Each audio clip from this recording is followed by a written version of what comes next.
Hello दोस्तों, अपना question of the day का आज का क्वेश्चन है वो है बर्न से रिलेटेड क्वेश्चन है अपने पास में।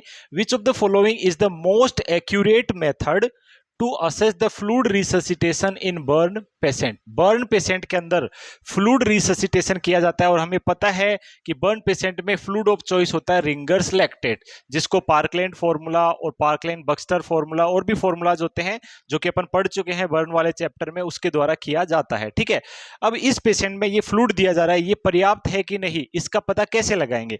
ऑप्शन है अपने पास में, ब्लड प्रेशर की मॉनिटरिंग से पता लगा सकते हैं, यूरिन आउटपुट के द्वारा पता लगा सकते हैं, सीवीपी मॉनिटरिंग के द्वारा पता लगा सकते हैं, या फिर रेस्पिरेटरी रेट के द्वारा पता लगा सकते हैं। इनमें से कौन सा क्राइटेरिया ऐसा है जिससे अपन को यह पता चल लग जाए कि उस बर्न पेशेंट में जो रिंगर लैक्टेट दिया जा रहा है वो पर्याप्त है कि नहीं है? तो समझिएगा, इसका पता लगाने के लिए आरएल की एडिक्वेसी का पता लगाने के लिए अपन क्या करते हैं डियर? गोल्डन क्राइटेरिया को फॉलो करते हैं। और गोल्डन क्राइटेरिया होते हैं डियर तीन। कितने होते हैं? तीन होते हैं। फर्स्ट वन इज डियर, याद रखिएगा, urine output. Second one is systolic BP, systolic blood pressure, and third one जो होता है dear that is respiratory rate, sorry respiratory नहीं, पल्स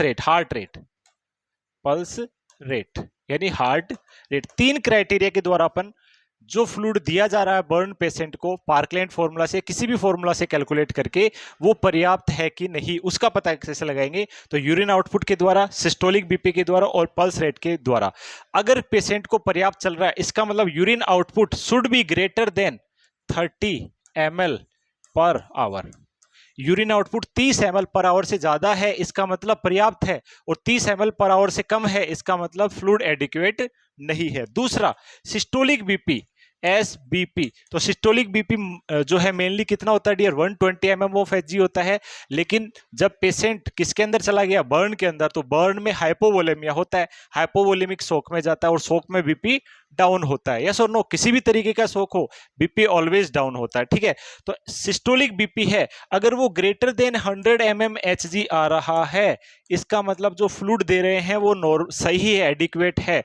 और 100 mmHg से कम आ रहा है सिस्टोलिक बीपी, इसका मतलब जो फ्लूइड आप कैलकुलेट करके दे रहे हैं वो पर्याप्त नहीं है। तीसरा, पल्स रेट जो होती है, यानी हार्ट रेट लिख सकता हूं, it should be less than 100 beat per minute. 100 beat per minute से कम आनी चाहिए, क्योंकि जब पर्सन, देखिए बर्न के अंदर पेशेंट किस में जाता है? बर्न में पेशेंट जाता है हाइपोवोलेमिक शॉक में जाता है। तो हाइपोवोलेमिक शॉक में क्या होता है डियर? बीपी डिक्रीज होता है, हार्ट रेट इंक्रीज होती है, और यूरिन आउटपुट डिक्रीज होता है। तो ये तीन क्राइटेरिया तो हो गए।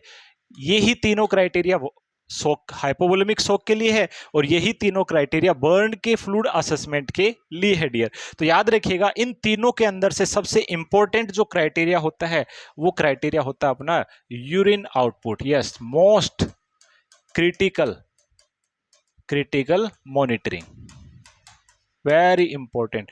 यस, तीनों ऑप्शन में है, तो आपको किसको चूज करना है? यूरिन आउटपुट को वहां पे चूज कर लेना है डियर। ठीक है, तो इस क्वेश्चन का राइट आंसर क्या हो जाएगा? इस क्वेश्चन का राइट आंसर हो जाएगा B, which is urine output monitoring.